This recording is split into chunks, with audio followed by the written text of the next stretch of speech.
Hello అండి, welcome to our channel just happiness. చాలామంది నన్ను కొరియాలో కాస్ట్ ఆఫ్ లివింగ్ ఎలా ఉంటుంది అండ్ హౌస్ రెంట్స్ ఎలా ఉంటాయి అని అడుగుతున్నారు కదా.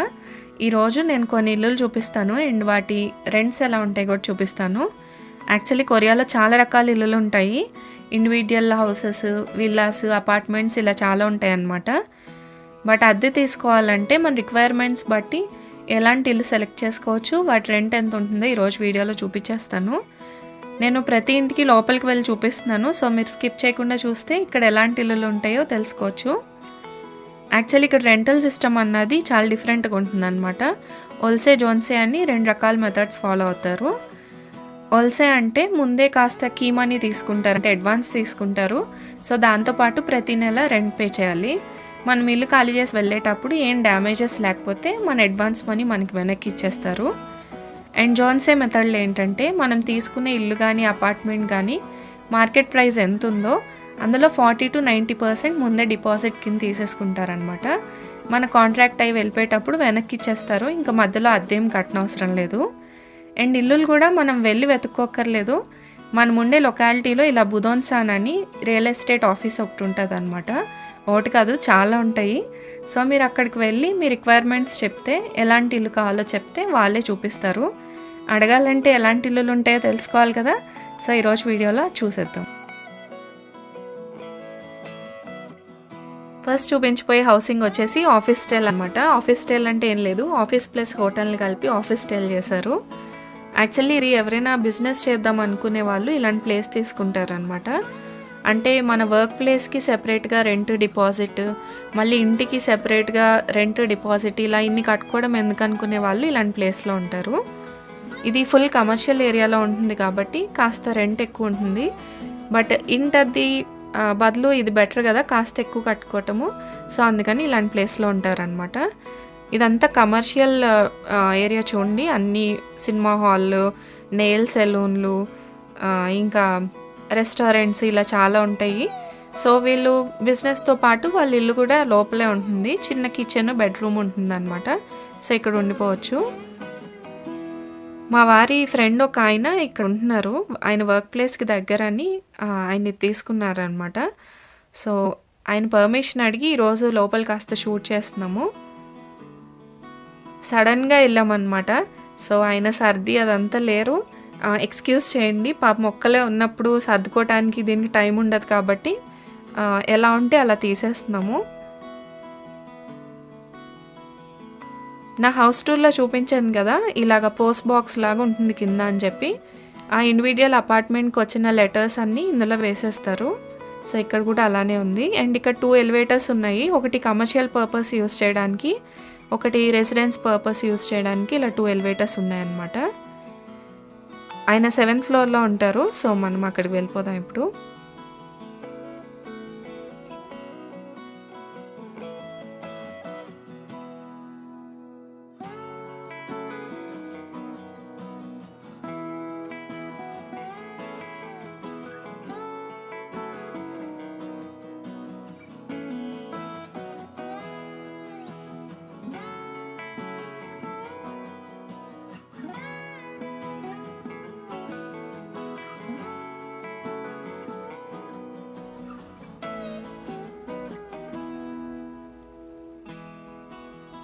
ఇంటికి వచ్చేసాము. లోపలికి వెళ్ళి ఎలా ఉందో చూద్దాం. మన ఇంట్లో లాగే ఎంట్రన్స్లో చెప్పులు పెట్టుకోవడానికి ఒక స్టాండ్ అండ్ మిర్రర్ అది ఉంది. కాస్త ముందుకు వెళ్ళాక బాత్రూమ్ ఉందన్నమాట.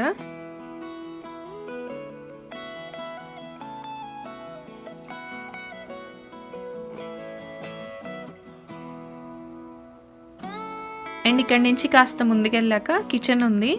చాలా చిన్న ఏరియా ఉందన్నమాట. సామాన్లు పెట్టుకోవడానికి కూడా ఎక్కువ లేదు. అండ్ వాషింగ్ మెషిన్ కూడా దీనికి అటాచ్డ్ ఉందన్నమాట. ఇది ఇంకా హాల్ లాగా. పొద్దున్నే ఆఫీస్కి వెళ్ళిపోయి ఇంకా నైట్ వచ్చి తినేసి పడుకోవడమే కదా, సో సర్దుకునేంత టైం ఉండదు పాపం. సో ఎక్స్క్యూజ్ చేసేద్దాం.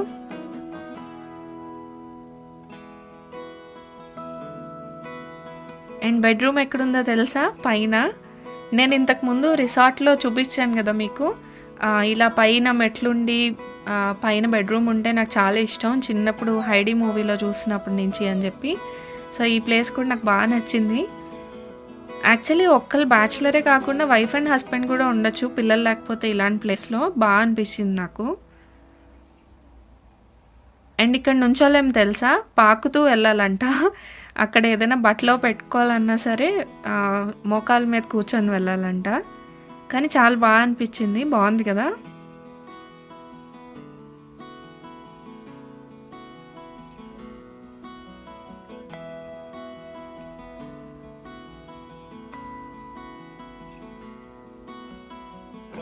సో ఇదన్నమాట ఆఫీస్ స్టైల్ ఇలా ఉంటుంది. మీరు ఒక్కలే ఎప్పుడైనా కొరియాకి వచ్చినప్పుడు ఉండాల్సి వస్తే ఇలాంటి ప్లేస్లో ఉంటే, కమర్షియల్ ఏరియా కాబట్టి అన్నీ దగ్గరలో ఉంటాయి.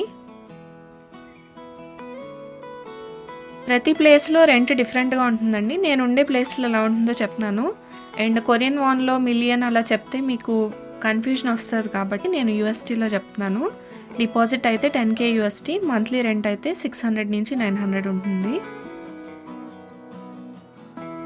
నెక్స్ట్ చూపించిపోయే హౌస్ టైప్ వచ్చి అపార్ట్మెంట్స్ని ఇక్కడ అపార్ట్ అంటారు. ఆల్రెడీ మా అపార్ట్మెంట్ హౌస్ టూర్ మీకు చేసి చూపించాను కదా, మీరు ఎవరైనా చూడకపోతే ఒకసారి చెక్ చేయండి. ఇది మా ఫ్రెండ్ వాళ్ళది అనమాట. తను ఇంట్లోకి షిఫ్ట్ అయ్యే ముందే ఇలాగ వీడియో తీసి నాకు పంపించారు, ఏదైనా వీడియోకి ఉపయోగపడుతుంది కదా అని చెప్పి. థ్యాంక్ యూ సో మచ్ వీణా. వీళ్ళకి ఏంటంటే బాల్కనీ సెపరేట్గా ఇచ్చారనమాట హాల్ పక్కన. సో అందుకని హాల్ కాస్త చిన్నగా కనిపిస్తుంది. ఇది లివింగ్ ఏరియా మనకంటే బాల్కనీ కూడా కలిపేశారు కాబట్టి హాల్ కొద్దిగా పెద్దగా కనిపిస్తుంది అనమాట. అండ్ ఇది వచ్చి కిచెన్. బాల్కనీకి ఇంకొక సైడ్ ఇంకొక చిన్న బాల్కనీ ఉంటుంది అనమాట బెడ్రూమ్ పక్కన. అదేమో బట్టలు ఆరేసుకోవటానికి సెట్టింగ్ అంతా చేసి ఉంటుంది. హాల్ పక్కన ఉన్న బాల్కనీలో మొక్కలు పెంచుకోవచ్చు. అండ్ కిచెన్కి కూడా ఇటు సైడ్ కాస్త యూటిలిటీ ఏరియా ఇస్తారు అనమాట. ఇక్కడ వాషింగ్ మెషిన్ కానీ లేకపోతే డిష్ వాషర్ కానీ అవి పెట్టుకోవచ్చు. అండ్ హాల్ నుంచి ముందుకు వస్తే ఇది బెడ్రూమ్. ఇక్కడ ఒక బెడ్రూమ్కి అటాచ్డ్ బాత్రూమ్ ఉంటుంది, మిగిలిన అన్ని రూమ్స్కి కామన్ బాత్రూమ్ అనమాట. సో బెడ్రూమ్కి అటు సైడ్ ఉన్నది బట్టలు ఆరేసుకోవటానికి బాల్కనీ.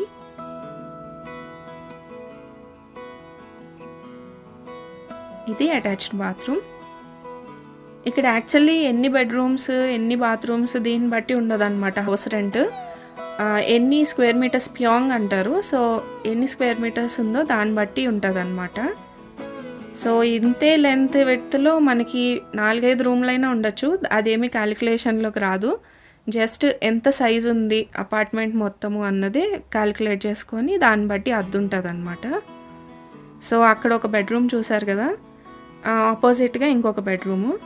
ఇప్పుడు హాల్కి ఇటు సైడ్ కూడా ఇంకో 2 రూమ్స్ ఉన్నాయన్నమాట. దీన్ని తను ఒక రూమ్ని దేవుడిగా చేశారు, ఇదేమో ఇంకొక బాబుకి బెడ్రూమ్ కింద చేశారనమాట.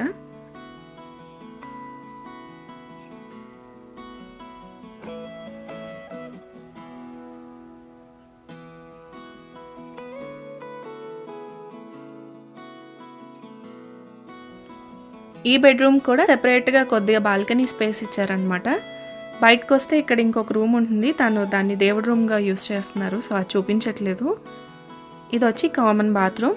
మ్యాక్సిమం ఇక్కడ అన్ని అపార్ట్మెంట్స్ ఇలాగే ఉంటాయి. ఇక్కడ ఎంత ప్యాంగ్ తీసుకున్నాము అన్న దాన్ని బట్టి రెంట్ క్యాలిక్యులేట్ చేస్తారనమాట, ఎన్ని రూమ్స్ ఉన్న దాన్ని బట్టి కాదు. సో ఇలాంటి అపార్ట్మెంట్స్కి 200 నుంచి 250K యూఎస్టీ ఉంటుంది అనమాట, US డాలర్స్ ఉంటుంది. రెంట్ ఏమీ పే చేయని అవసరం లేదు. కాంట్రాక్ట్ 2 years నుంచి 5 years వరకు అలా కాంట్రాక్ట్ రాసుకొని ఆ మనీ ఇస్తే సరిపోతుంది. ఇంకా మనం రెంట్ ఏం పే చేయక్కర్లేదు. మన కాంట్రాక్ట్ అవగానే వెనక్కి ఇచ్చేస్తారు మనీని. ఇలాంటి అపార్ట్మెంట్స్లో ఎక్కువ ఫ్యామిలీస్ ఉండటానికి ఇష్టపడతారనమాట, ఎందుకంటే పిల్లలు స్కూలు పార్క్ అన్నీ ఉంటాయి కదా, అందుకని. అండ్ నెక్స్ట్ చూపించిపోయేది 1 room అపార్ట్మెంట్. ఇది యాక్చువల్లీ అపార్ట్మెంట్ కాదు, ఒక చిన్న పోర్షన్ లాగా ఉంటుంది అనమాట. కింద ఓనర్స్ ఉంటారు. ఇది యూనివర్సిటీస్ దగ్గరలో చాలామంది స్టూడెంట్స్ ఇలాంటి అపార్ట్మెంట్స్లో ఉంటారనమాట. జస్ట్ హాల్లోనే ఒక సెపరేట్గా కొద్ది స్పేస్ కిచెన్ ఉంటుంది. అండ్ అక్కడే బెడ్, అందులోనే స్టడీ అన్నీ ఉంటాయి అన్నమాట. సెపరేట్గా వాషింగ్ మెషిన్ పెట్టుకోవడానికి మాత్రం కాస్త ఎక్స్ట్రా స్పేస్ ఉంటుంది. అండ్ కొన్ని ప్లేసెస్లో ఏంటంటే ఓనరే మనకి ఫుడ్ కూడా కుక్ చేసి ఇస్తూ ఉంటారు. సో యూనివర్సిటీలో ఉన్నప్పుడు చాలామంది ఫ్రెండ్స్ ఇలాంటి అపార్ట్మెంట్లో ఉండేవాళ్ళు అనమాట. ఈ ఫ్రెండ్ని నా ఒక్కలే వర్క్ చేస్తున్నారు ఇక్కడ. సో తను ఇలాంటి అపార్ట్మెంట్లో ఉంటారు, బ్యాచులర్ అనమాట. సో ఆయన తీసి పంపించారు. Thank you Sunil.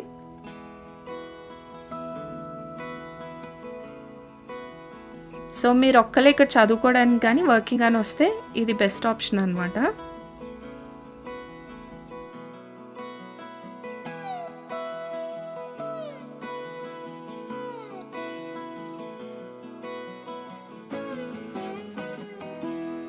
ఇందులో కిచెన్ చూపించలేదు కదా, తను తీయటం మర్చిపోయినట్టున్నారు. ఆ రూమ్లోనే ఒక పక్క కిచెన్ ఉంటుంది అనమాట. అండ్ వాషింగ్ మెషిన్ కూడా కనెక్ట్ అయి ఉంటుంది. అలా లేకపోతే సెపరేట్ యూటిలిటీ ఏరియా ఉంటుంది వాషింగ్ చేసుకోవడానికి. సో ఇలాంటి అపార్ట్మెంట్స్కి 10K USD డిపాజిట్ కట్టాల్సి ఉంటుంది. 300 నుంచి 500 వరకు రెంట్ ఉంటుంది. అండ్ నెక్స్ట్ చూపించిపోయేది గోషివాన్. ఇది బాక్స్ రూమ్ అనమాట. యాక్చువల్లీ గోషి అంటే ఇక్కడ సివిల్స్ ఎగ్జామ్ అంట. సో ఆ ఎగ్జామ్ ప్రిపేర్ అయ్యే వాళ్ళు పక్కన వాళ్ళు డిస్ట్రాక్షన్స్ లేకుండా ఉండడానికి ఇలాంటి రూమ్లో ఉంటారు. చాలా చోట్ల కనిపిస్తూ ఉంటుంది. అండ్ ఇంటర్నేషనల్ స్టూడెంట్స్ కూడా చాలామంది ఉంటున్నారు. కానీ నాకు తెలిసిన వాళ్ళు ఎవరు ఇందులో లేరనమాట. సో నేను ఫుటేజ్ సంపాదించలేకపోయాను. అండ్ ఇంటర్నెట్లో కూడా ఎక్కువ పిక్స్ లేవు చూపించడానికి. యాక్చువల్లీ ఒక చిన్న రూమ్లో బెడ్ వేసి చిన్న బాత్రూమ్ ఉంటుంది అంతే అనమాట. అండ్ కిచెన్, వాషింగ్ ఏరియా అలా ఏమి ఉండదు. కామన్ కిచెన్ ఉంటుంది. సో అందరూ అక్కడే కుక్ చేసుకోవాలి.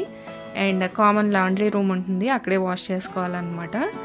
దీని బెనిఫిట్ ఏంటంటే ఇందులోనే ఇంటర్నెట్ ఉంటుంది. అండ్ మీరు డిపాజిట్ ఏం కట్టక్కర్లేదు. ఎన్ని నెలలు ఉంటే అన్ని నెలలు డబ్బులు కడితే సరిపోతుంది అనమాట, మంత్లీ రెంట్. సో అందుకని చాలామంది స్టూడెంట్స్ ఎక్కువ ఎఫోర్డ్ చేయలేని వాళ్ళు ఇక్కడ ఉంటారు. అండ్ మనకి యూనివర్సిటీస్లో ఉండే పిల్లలకైతే డార్మిటరీస్ ఉంటాయన్నమాట. సో మీరు చదువుకోవడానికి వస్తే యూనివర్సిటీ డార్మిటరీలో ఉండటం బెటర్.